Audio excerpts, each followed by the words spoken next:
Hello student, मैं हूं दिलसुख गढ़वाल और आप सभी का हमारे यूट्यूब चैनल पर स्वागत है। तो स्टूडेंट, अपन पढ़ रहे थे 12th क्लास की फिजिक्स, ठीक है, और चैप्टर नंबर 4 चल रहा था अपना धारिता, विद्युत धारिता के बारे में। तो शुरू करते हैं अपन, इसी के लिए आगे कंटिन्यू करते हैं अपन वीडियो को। आज का अपना टॉपिक है गोलीय संधारित्र की धारिता, ठीक है, यानी कैपेसिटेंस ऑफ स्फेरिकल कैपेसिटर, ठीक है, इसके बारे में स्टार्ट करना है अपन को। तो देखो आप स्टूडेंट, इसमें हम गोलीय संधारित्र की बात कर रहे हैं, तो इसके अंदर तो अपने पास गोले बनेंगे इसके अंदर। तो अपने पास है ना, इसमें दो प्लेट होती हैं, तो एक गोला अपना ये होता है, ये इसका सेंटर आ गया, और इस गोले के ऊपर आवेश मानते हैं कितना अपन, प्लस क्यू। आवेश कितना मानते हैं, प्लस क्यू आवेश मानते हैं इसके ऊपर। तो ये बना दिया अपन ने प्लस क्यू। अभी ये एक ही गोला है, इसका मतलब ये विलगित हो गया एक तरह से। अब अपन को संधारित्र बनाता है, अपन को पता है संधारित्र पे दो प्लेट होती हैं, तो एक प्लेट तो ये हो गई। इसकी जो अपन रेडियस है, त्रिज्या मान लेते हैं, कितनी बताओ अपन, R1 मान लेते हैं। एक और लेंगे अपन, तो एक प्लेट और इसी के ना बिल्कुल ऐसे बनाते हैं अपन, एक और स्पेयर। पर इसका भी केंद्र यही होता है ना, कि दोनों जो प्लेट हैं, स्फेरिकल जो गोले हैं, दोनों कैसे हैं, समकेंद्रीय हैं। दोनों केंद्र क्या होता है, एक ही होता है। इसकी जो रेडियस मान लेते हैं अपन, कि इसकी त्रिज्या कितनी है जी, R2। जो बड़े वाला है उसकी रेडियस R2 और छोटे वाले की रेडियस R1 है। अब मुझे बताओ कि अगर ये अपने पास इसके ऊपर आवेश है, तो दूसरे वाले गोले पर बताओ इन दोनों में वो होगा ना प्रेरण। अभी तो ये उदासीन है ये, पर जैसे इसके पास में लेके आएंगे तो प्रेरण विधि पढ़ चुके हैं अपन पहले चैप्टर के अंदर, कि प्रेरण के कारण ये प्लस आवेश माइनस आवेश क्या करेगा, अपनी ओर आकर्षित। तो जितना परिमाण का ये आवेश है, सेम टू सेम इसके अंदर क्या हो जाएगा, माइनस आवेश क्या हो जाएगा, प्रेरित हो जाएगा इसके ऊपर। तो ये माइनस तो अंदर की ओर, इसकी ओर हो गया, और जो प्लस वाला आवेश बच गया वो बताओ प्लस से क्या होगा, रिफ्लेक्शन होगा ना इनके अंदर, प्रतिकर्षण होगा, तो वो बाहर की ओर आएगा। तो वो वाला प्लस चार्ज के किससे यहाँ पे आएगा, बाहर की ओर आएगा, ठीक है। और अपन को पता है कि संधारित्र बनाने के लिए अपन जो बाहर आवेश आता है, इसका बताओ क्या करते हैं अपन, इसको अपन कर देते हैं अर्थिंग, है ना, भू संपर्क करते हैं, अर्थिंग करते हैं। तो यानी जो बाहर वाला जो आवेश चार्ज है अपना प्लस चार्ज, वो कहाँ चल जाएगा, अपने अर्थ के अंदर, प्रति के अंदर चला जाएगा। तो इसका मतलब तो जो अपने पास बाहर बचेगा वो क्या बचेगा अपने पास, यानी कि इधर कोई आवेश नहीं बचेगा, बाहर पूरा कहाँ चल जाएगा, पृथ्वी के अंदर। तो इस प्रकार से जो अपने पास संधारित्र बनता है, यही संधारित्र होता है गोलीय संधारित्र, ठीक है। पहले अपने पढ़े थे समांतर प्लेट संधारित्र, और अब अपना स्फेरिकल, ठीक है। तो इस प्रकार से संधारित्र बनता है, दो प्लेट होती है, अंदर वाले पे प्लस आवेश, यानी कि इसके ऊपर अगर प्लस क्यू आवेश है, तो अब इसके ऊपर कितना बचेगा, माइनस क्यू आवेश बचेगा, ठीक है। तो ये अपना स्फेरिकल होता है, स्फेरिकल कैपेसिटर। अब इसकी अपन को धारिता के बारे में बात करनी है, ठीक है। तो जो अपन इसमें अजम्पशन किया है वो अपन पहले मान लेते हैं। बताओ तो इसमें होते क्या है, बताओ, दो गोले होते हैं और दोनों गोलों के केंद्र क्या होता है, एक समान होता है। तो अपन यहां बोलेंगे कि दो समकेंद्रीय, कैसे होना चाहिए, समकेंद्रीय, दो समकेंद्रीय गोलीय प्लेट है, मतलब गोलीय प्लेट ए व बी है, ए व बी है, ठीक है। भाई मान लेते हैं पहले वाली प्लेट है वो ए है, और जो बाहर वाली प्लेट है वो क्या है, बी है ना, छोटी बड़ी दोनों ए व बी है। तथा जो प्लेट अपनी ए है, प्लेट ए पर आवेश कितना दिया अपन ने, प्लस क्यू आवेश दिया ना, कि प्लस क्यू आवेश तथा प्रेरण के कारण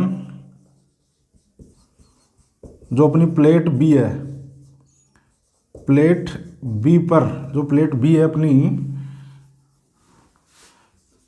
प्लेट बी पर आवेश कितना है बताओ, माइनस क्यू है। माइनस क्यू आवेश ही बचा, क्यों, क्योंकि बाहर वाला पोर्शन क्या कर दिया अपने, अर्थिंग कर दिया, है ना। क्योंकि जो अपनी प्लेट बी है, प्लेट बी को बताओ अपन क्या करते हैं, अर्थिंग करते हैं, यानी भू संपर्कित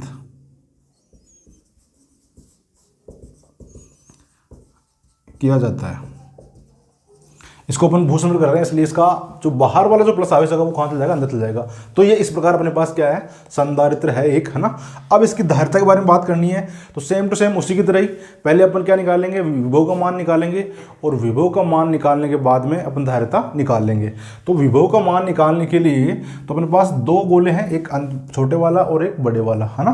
तो अपन अगर बात करें कि जो भीतर वाला है अपना ना, यानी अंदर वाला या भीतर वाला, भीतरी गोले पर विभव की बात करें कि इसके ऊपर विभव का मान कितना होगा, तो इसके ऊपर अगर विभव माने अपन, तो इसका जो विभव v होगा तो वो आ जाएगा v1 plus v2, v1 plus v2। ये v1 प्लस v2 क्यों लिया अपन ने, क्योंकि एक तो बताओ इसके ऊपर भी आवेश है तो इसके कारण भी विभव होगा, और एक बाहर की तरफ आवेश है तो इसके कारण भी इसके ऊपर विभव का मान होगा। तो दोनों को निकाले क्या करेंगे अपन, ऐड करेंगे तो टोटल अपने पास विभव आएगा। तो v1 प्लस v2 बोल दिया, और जहाँ पे ये v1 तो क्या है, तो आप बोलोगे v1 तो क्या बताओ, अंदर वाला, यानी कि जो भीतरी गोले का ना, भीतरी गोले के प्लस क्यू आवेश के कारण, जो अपना प्लस क्यू आवेश है ना, इसके कारण जो विभव है वो अपना v1 है। और v2 क्या है जी, तो आप बोलोगे v2 क्या है, बाहरी, जो बाहर वाला है अपना बाहरी गोले के माइनस क्यू आवेश के कारण। ओके स्टूडेंट, जो बाहर वाला है उसमें माइनस क्यू आवेश के कारण, और ये अंदर वाला प्लस के कारण, इन दोनों कारण जो विभव है वो v1 और v2 है। तो अब अगर बताओ अपन यहाँ से विभव के बारे में बात करें, तो विभव का फॉर्मूला कितना होता है, आप बोलोगे सर KQ/R ही होता है। तो अपना विभव का फॉर्मूला होता क्या है, तो आप बोलोगे विभव इक्वल टू होता है फॉर्मूला KQ/R, ठीक है। या चाहे तो आप लिख दो K का मान कितना होता है, 1/4πε0 और Q/R, यही होता है। और अगर इनके बीच में अगर माध्यम रखा हुआ है, तो माध्यम के लिए यहाँ पे ε0 या K और यूज कर लेंगे अपन, εR या फिर K और यूज कर लेंगे, ठीक है। तो इसी प्रकार अपन को मान निकालना है। तो चलो अपन εR मान लेते हैं यहाँ पे। अगर अपन मैं बात करूँ यहाँ पे v1 का मान, तो बताओ v1 का मान निकालना है, तो v1 अंदर वाले क्या नहीं है, प्लस क्यू आवेश है, तो यहाँ पे आप यूज करोगे कितना बताओ, प्लस क्यू आवेश, यानी Q/ और 4πε0 और इंटू क्या मान लेते हैं अपन, εR और मान लेते हैं ना, माध्यम मान के चलते हैं भाई, दोनों बीच में क्या रखा है, माध्यम भी रखा हुआ है ये। तो εR और डिस्टेंस बताओ इसकी त्रिज्या कितनी है इसकी, तो आप बोलो सर इसकी त्रिज्या कितनी है, R1। तो ये मान हो गया v1 का। ऐसे अगर बात करें v2, तो v2 बोले तो v2 किसको माना अपन ने, बाहर वाला गोला, बड़े वाला। तो इसके ऊपर अगर बात करेंगे तो आप बोलोगे आवेश माइनस का है, तो आपको पता है कि अगर आवेश माइनस का है तो वो भी माइनस का होगा, और अगर प्लस का है तो वो भी प्लस का होगा स्टूडेंट। तो यानी ये माइनस का है तो यहाँ पे माइनस क्यू अपॉन वही 4πε0 और εR, और त्रिज्या कितनी है इसकी, R2 है। तो इसका मान R2 आ गया अपने पास। अब अगर अपन टोटल विभव का मान निकालते हैं v बराबर, तो v का मान v1 प्लस v2 था, तो v1 तो अपने पास कितना आ गया, तो आप बोलोगे सर ये तो आ गया Q/4πε0 εR R1, और इसका मान हो गया माइनस Q/4πε0 εR और R2 आ गया अपने पास, ठीक है स्टूडेंट। अब इन दोनों बताओ कॉमन क्या आ रहा है, तो इन दोनों में आ रहा है एक तो Q और 1/4πε0 और εR, ये तो सेम आ रहा है, केवल यहाँ पे R1 है और इसमें R2 है। तो अपने पास यहाँ बच गया 1/R1 minus 1/R2, 1/R1 minus 1/R2 बच गया अपने पास। तो इसका आप एलसीएम ले लो, तो अगर इसका एलसीएम लेंगे तो ये तो बाहर तो सेम 1/4πε0 εR, ऐसे कैसे, इन दोनों का अगर अपन एलसीएम लेते हैं दोनों आ जाएंगे R1 और R2 आ जाएगा। इससे डिवाइड करेंगे तो R1 कैंसिल आउट, यानी कि इधर ऊपर आ जाएगा R2 और माइनस इधर क्या आ जाएगा, R1 आ जाएगा। तो ये एलसीएम लेके इसको अपन ने सोल्व कर लिया। तो ये v का मान आ गया अपने पास टोटल ना, कि इसके ऊपर कौन से गोले पर बताओ, अंदर वाले गोले पर विभव का मान कितना है, v का मान ये निकाल लिया। और जो अपना बाहरी गोला है बताओ इसका कितना होगा, तो आप बात करें अगर अपन बाहरी गोले पर विभव, तो आप इसके ऊपर विभव बताओगे कितना, बताओ 0। 0 क्यों हो गया, क्योंकि बाहर वाले गोले तो अपन क्या कर रखा है, अर्थिंग कर रखा है ना, भू संपर्कित, तो प्रत्येक विभव तो कितना मानते हैं अपन, 0 मानते हैं। तो इसका मान तो विभव कितना हो गया, 0 हो गया। अब इन दोनों के बीच में जो टोटल विभवांतर है वो कितना हो जाएगा जी, अगर अपन बात करें विभवांतर, तो विभवांतर बताओ इसका v माना है, इसका 0 माना है, तो टोटल कितना आएगा, v आएगा। यानी जो ये मान निकाला वही आ जाएगा इसका। अगर v का मान अपन दोनों के बीच में विभवांतर निकाल लिया, वो निकाल लिया, तो अब अपन धारिता आराम से निकाल सकते हैं। कि अगर अपन धारिता की बात करें तो अपन जानते हैं कि धारिता C बराबर कितना होता है, Q अपॉन V। धारिता बल कितना होता है? Q अपॉन V होता है। तो Q तो अपने पास ये है ही, और अपॉन जो V का मान निकाला है वो पुट करते हैं। तो अगर बताओ इसको अगर अपन डिवाइड में भेजेंगे तो ये Q नीचे रहेगा और ये ऊपर है जो R2 माइनस R1 ये भी नीचे रहेगा, पर जो ये अपॉन में है वो कहाँ से जाएंगे? ऊपर। तो ये 4 pi epsilon not epsilon R, और R1 R2 भी हैं, तो ये R1 और ये R2 दिख रहा है ना आपको? तो डिफरेंस मालूम चल रहा है दोनों में, R1 R2 इंटू में चल जाएंगे। तो अब बताओ यहाँ पे कौन कैंसिल हो रहा है? तो आप बोलोगे सर Q से Q कैंसिल आउट हो रहा है। तो अपने पास धारिता बराबर क्या बच गया? कि ऊपर बच गया 4 pi epsilon not epsilon R, और कौन है? R1 R2 है, और अपोन में कितना है? R2 माइनस R1 है। तो ये अपने पास धारिता का मान आ गया कि अगर कोई गोलीय संधारित्र है तो उसकी धारिता का मान कितना आता है? 4 pi epsilon not R R1 R2 upon R2 minus R1। ठीक है स्टूडेंट।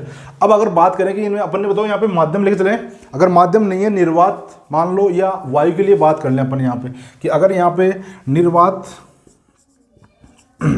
निर्वात या फिर वायु, अगर निर्वात या वायु लेते हैं तो उसके लिए अपन जानते हैं एप्सिलॉन R या जो भी K है उसका मान कितना मानते हैं अपन? 1 मानते हैं। परिवर्तन मान कितना होता है? 1 होता है। अगर ये मान पुट कर दें तो फिर मान कितना आएगा? तो आप बोलोगे sir 4 pi epsilon not R1 R2, भाई एप्सिलॉन R का मान कितना पुट कर देंगे अपन? 1, और अपोन बच गया R2 माइनस R1। तो अगर निर्वात में है, वायु में है, तो ये धारिता का मान आ जाएगा स्टूडेंट। ठीक है, तो ये धारिता का मान आ गया। अब अगर अपन बात करें कि बताओ ये धारिता किन किन पर डिपेंड कर रही है, तो बताओ ये तो कांस्टेंट है, तो ये धारिता प्रोपोर्शनल आ रही है बताओ R1 R2 के गुणनफल के। ठीक है, ये जो धारिता आ रही है अपने पास C, वो प्रोपोर्शनल टू है R1 R2। इसका मतलब अगर धारिता को बढ़ाना है तो दोनों गोलों की जो त्रिज्या है को मान बढ़ा दें। तो अगर दोनों गोलों की त्रिज्या बढ़ाएंगे तो धारिता का मान बढ़ेगा। लेकिन अपन संधारित्र की परिभाषा जानते हैं ना कि आकार में कोई परिवर्तन नहीं करते अपन, तो ये वाला उचित तरीका नहीं रहेगा। अगर अपन को धारिता बढ़ानी है तो इन दोनों त्रिज्याओं को बढ़ाना उचित तरीका नहीं रहेगा। वैसे बढ़ेगी धारिता, तो अगर आकार बढ़ाओगे धारिता बढ़ेगी, पर संधारित्र के खिलाफ है सिद्धांत क्या ना। तो इनको न बढ़ाकर और अपन क्या कर सकते हैं बताओ यहाँ से कि C प्रोपोर्शनल टू, बताओ ये तो कांस्टेंट है, ये 1 अपॉन R2 माइनस R1 है क्या? है ना, R2 माइनस R1, ये अपोन में आ रहा है। इसका मतलब इसमें अगर ये नीचे वाला मान अगर अपन कम करेंगे तो ये मान बड़ा आएगा। इसका मतलब दोनों कम कब होगा? जब इन दोनों त्रिज्याओं के बीच का अंतर मतलब दोनों के बीच में दूरी, ये वाली। ठीक है, तो यानी कि अगर दोनों संधारित्र के बीच में अगर दूरी घटाते हैं अपन, दोनों का बीच का गैप घटाते हैं, दूरी का मान घटाते हैं, तो भी धारिता का मान बढ़ जाएगा। और ये सबसे बेस्ट तरीका है। ठीक है, क्योंकि इसके अंदर अपना संधारित्र का आकार परिवर्तन होगा।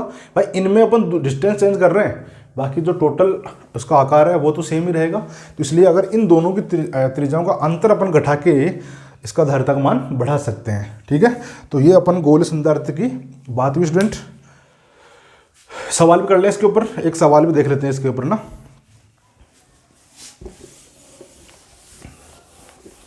और यहाँ पे दे दिया अपन को ना कि R1 है, जो R1 है, इसकी रेडियस का मान दे रखा है अपन को कितना? 9 सेंटीमीटर। और जो R2 है त्रिज्या, इसका मान दे रखा है कितना अपन को? 12 सेंटीमीटर। ठीक है, R1 का मान कितना है? 9 सेंटीमीटर, R2 का मान दे रखा है 12 सेंटीमीटर। और जो इसके ऊपर जो आवेश है, आवेश चार्ज का मान क्या दे रखा है अपन को? Q का प्लस आवेश जो Q है, इसका मान लेते हैं अपन कितना? 12 माइक्रोकुलाम मान लो आप, 12 माइक्रोकुलाम। इसके ऊपर जो आवेश कितना है? 12 माइक्रोकुलाम है। तो अब बताओ, आपसे पूछे कि इसकी धारिता का मान कितना होगा। पहली बात तो यही बात कर लें अपन यहाँ पे कि जो अपना ये संधारित्र है, इस संधारित्र की धारिता का मान कितना होगा। आपसे पूछे कि संधारित्र की धारिता का मान कितना होगा, तो अपन जानते हैं कि इसकी धारिता का मान निकालना है। तो अभी अपन फॉर्मूला पढ़ेंगे कि C बराबर कितना होता है? तो 4 pi epsilon not R1 R2 upon R2 minus R1, ये तो होता है R2 माइनस R1 होता है। तो अब बताओ स्टूडेंट यहाँ पे कि यहाँ पे माध्यम की कोई बात नहीं कर रहा है। अगर माध्यम की बात नहीं कर रहा है तो अपन निर्वात या वायु मानेंगे, तो इसलिए अपन ने एप्सिलॉन R यहाँ पे नहीं लिया, बस डायरेक्ट वैल्यू पुट करनी है। तो अगर ये बताओ ये ऊपर है तो इसको मैं नीचे ला के ये भी लिख सकता हूँ यहाँ पे कि R1 R2 upon K into R2 minus R1, क्योंकि आप जानते हो K बराबर कितना होता है? 1/4 पाई एप्सिलॉन नॉट होता है कि नहीं होता? तो यानी ये वाली वैल्यू अपन यहाँ पे यूज कर लेते हैं इसका, नीचे लाकर इसको, तो अब इसके अंदर अपन मान पुट करते हैं। तो वैल्यू पुट करो स्टूडेंट इसके अंदर, तो धारिता बराबर अपने पास कितना आएगा, C equal to R1 R2। तो बताओ R1 कितना है, तो आप बोलोगे 9, और ये सेंटीमीटर है, इसको मीटर में चेंज करना पड़ेगा अपन को, है ना, ऐसा ही पत्ते यूज करते हैं अपन। तो यानी कि सेंटीमीटर में 10⁻² इंटू में आएगी। ऐसे अगर सेकंड वाली बात करें R2 तो वो 12 सेंटीमीटर है, इसको भी मीटर में चेंज करेंगे 10⁻² आएगी, अपॉन नीचे आ रहा है बस K। तो अपन जानते हैं K की वैल्यू होती है 9 × 10⁻9, 9 × 10⁻9, और R2 माइनस R1। तो R2 कितना है अपन को पता है, 12 है और -9 है, और इसको भी सेंटीमीटर में चेंज करेंगे, सॉरी मीटर में, तो इंटू 10⁻² आएगा इसके अंदर। ठीक है, तो अब इसको सोल्व कर लो आप। यहाँ से अगर अपन 9 से 9 कट कर सकते हैं, और ये 2 पावर है, ये भी 2 पावर कैंसिल हो जाएगी, तो अपने पास कितना बच गया, तो आप बोलोगे ऊपर तो बच गया अपने पास कितना, एक तो 12 और एक बच रही है 10⁻² बच रही है, और नीचे बच रहा है बताओ, ये बच जाएगा 3, 12 माइनस यानी 3 आ गया, और एक 10⁻9 बच गया। तो 3 से और कैंसिल करें इसको तो 4 आएगा। तो C इक्वल टू आ गया अपने पास 4 × 10⁻11 हो गया क्या, 10⁻9 और जाएगी ऊपर तो माइनस में आएगी, और ये पहले से था अपने पास, तो कितना हो गया 10⁻11, और अपन जानते हैं इसका मात्रा क्या होता है जी, फैरड। तो ये धारिता का मान आ गया 4 × 10⁻11 फैरड। ठीक है स्टूडेंट, तो इस प्रकार अपन को धारिता पूछ सकता है कि गोल संधारित्र की दे देगा अपन को भाई, इसकी त्रिज्या और देकर आपको हल कर सकता, पूछ सकता है।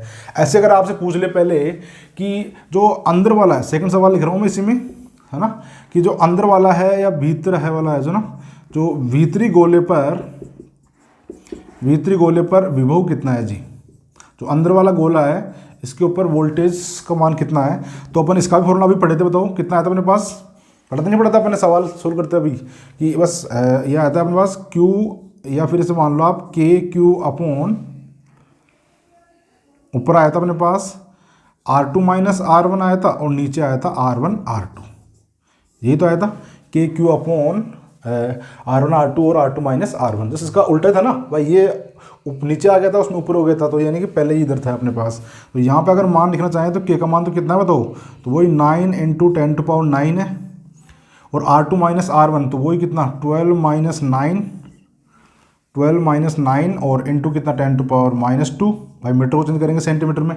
ऐसे नीचे है अपने पास 9 × 10⁻², और ये था 12 × 10⁻²। इसको अगर सोल्व करते हैं तो ये दोनों तो कैंसिल आउट हो गए, 9 से 9 कैंसिल आउट हो गया, तो ये ऊपर अपने पास कितना बच गया जी, ऊपर बच गया अपने पास, इनको माइनस करें तो कितना बच गया 3 × 10⁻9 अपॉन, और नीचे कितना, नीचे बच रहा है अपने पास 12 और 10⁻8। और सॉरी आवेश का मान नहीं लिखा ना अपन यहाँ पे, क्यों एक आवेश का मान हो रहा है, आवेश इंटू आवेश का मान कितना रखा था, चार्ज का मान 12 माइक्रोकूलम, तो यानी कि 12 × 10⁻6 ये हो रहा है अपने पास। तो अब देखो फिर आप क्या बच रहा था, तो अच्छा ये 12 आ गया, तो ये 12 से 12 ये भी कैंसिल आउट हो रहा है, तो ऊपर बताओ अपने पास अब कौन बचा, केवल ये बच रहा है 12 - 9 यानी कि 3 इंटू ऊपर 10⁻9 प्लस की हैं और 10⁻6 माइनस की हैं, तो यानी कितना बच गया 10 सॉरी, तो ये आ गया मेरे पास 10⁻3 आ गया ऊपर तो, और नीचे कितना बच रहा है, नीचे बच रहा है 10⁻2 बच रहा है। ये ऊपर जाएगा तो कितना हो जाएगा, ये ऊपर हो जाएगा 3 × 10⁵ वोल्ट, तो ये V का मान आ जाएगा 3 × 10⁵ वोल्ट आ जाएगा। ठीक है, सवाल यही बोल सकता है कि इन दोनों गोले हैं, स्फीयर के बीच में विभवांतर कितना होगा, तो अपन को पता है कि बाहर वाले से कितना होता है 0 होता है, तो जो ये मान है वही विभवांतर आएगा। ठीक है, तो यही विभवांतर का आंसर आ जाएगा। ओके स्टूडेंट, तो इस प्रकार इसमें सवाल ही बन सकता है, और इसका डायरेक्शन कैसे करते हैं वो अपन ने हल कर लिया है। तो ठीक है स्टूडेंट, आज के लिए इतना ही, मिलते हैं नेक्स्ट वीडियो में। ओके, और वीडियो को लाइक और शेयर करना मत भूलना आप, है ना। बाय, टाटा।